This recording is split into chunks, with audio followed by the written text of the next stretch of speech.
महाप्रभु सेवारे OUAT Odisha कृषि और वैषयिक विश्वविद्यालय साखीगोपाल स्थित कृषि विज्ञान केन्द्र पक्षर पुरी श्रीक्षेत्र अभिमुखे पठाई प्रथम तुलसी और पद्मफूल। एणिकी प्रत्येक गुरुवार श्रीअंग सेवारे आवश्यक तुलसी और महालक्ष्मी साजसज्जा लगुवा पद्मफूल ओयूएटीर एही कृषि विज्ञान केन्द्र जोगाई दियाजिव। श्रीमंदिर कृषि विज्ञान केन्द्र में स्वतंत्र भावे तुलसी बाटिका और पद्मफूल पोखरी प्रस्तुत करा जायछि।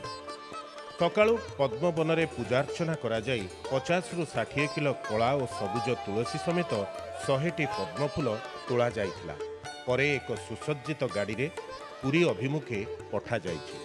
ओडिशा कृषि और वैषयिक विश्वविद्यालय गोटे प्रचेष्टा थिला किपरि तुलसी एवं पद्म से संस्थार जाइके आमर जगन्नाथ एवं लक्ष्मी माँ सेवा लगिपर एवं से ओडिशा कृषि और वैषयिक विश्वविद्यालय कर्तृपक्ष दिग्दर्शन में कृषि विज्ञान केन्द्र साखीगोपाल ठारे गोटे पद्म पोखरी एवं तुलसी बगीचा स्थापन कर एठू प्रत्येक गुरुवार दिन आमर तुलसी एवं पद्म पुरी को जीव एवं सेठी तुलसी श्री जगन्नाथ महाप्रभु सेवार लगे एवं पद्म माँ लक्ष्मी सेवार लगे। ये जो तुलसी और पद्म जो जगन्नाथ मंदिर को प्रत्येक गुरुवार दिन पठेबार कार्यक्रम रही आउ गोटे नूतन भाव आम पोखरी खनन करूँ जो थे कि पॉलीथिन बा आमर पॉली लाइनिंग करा जीवो एवं से पॉलीथिन आच्छादन पोखरी रे आम पुणी विभिन्न प्रजातिर पद्म फूल से आम चाष करने को जाऊँ जहाँकि आमर जगन्नाथ सेवा प्रत्येक गुरुवार दिन पठा जाई परिबो। ओडिशार अर्थनीति कृषि भित्तिक आम संस्कृति हेउची जगन्नाथ संस्कृति। ओयूएटी महाप्रभुଙ୍କ सेवारे तुलसी और पद्मफूल जोगाइबा पई परिकल्पना करिथिला ताहा आज साकार होईछि। एथिपाई पूर्वरु सरकारଙ୍କ अनुमति भी मिलिथिला। कृषि विज्ञान केन्द्रर विस्तृत जमीरे तुलसी और पद्मफूल पोखरी विकास करा जाइछि।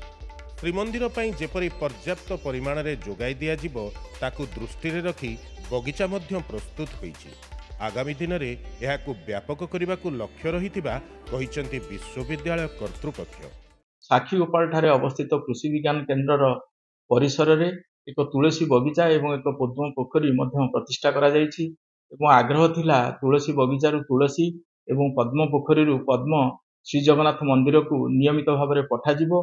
तुलसी जगन्नाथ सेवारे लागिला बेले पद्म पोखरी पद्म माँ लक्ष्मी सेवारे लागि पारिबो एवं से जो स्वप्न थिला बा से जो परिकल्पना थिला ताहा आज साकार हेइछि एवं विश्वविद्यालय तर जो साखीगोपाल प्रांगणरू आज तुलसी एवं पद्म श्री जगन्नाथ मंदिर को पठा जाउछि। श्री जगन्नाथ एवं महालक्ष्मी आमे किछि करि परिछु जहाँ तो जगन्नाथ आशीर्वाद तांको बिना आशीर्वाद रे आमे किछि भी दुनिया रे करि परिबा नाही। तेणु जगन्नाथ सेवारे आमे आज गोटे प्रयास करिछु जे तुलसी एवं पद्मफूल किपरि तांको पाखरे पहुंची पारिबो। ओयूएटीर एपरि उद्यम को सबु महल रे स्वागत करा जायछि। पिपिलुरु संजय कुमार प्रधान भुवनेश्वर दुर्गा प्रसाद षडंगी रिपोर्ट नंदीघोष टीवी।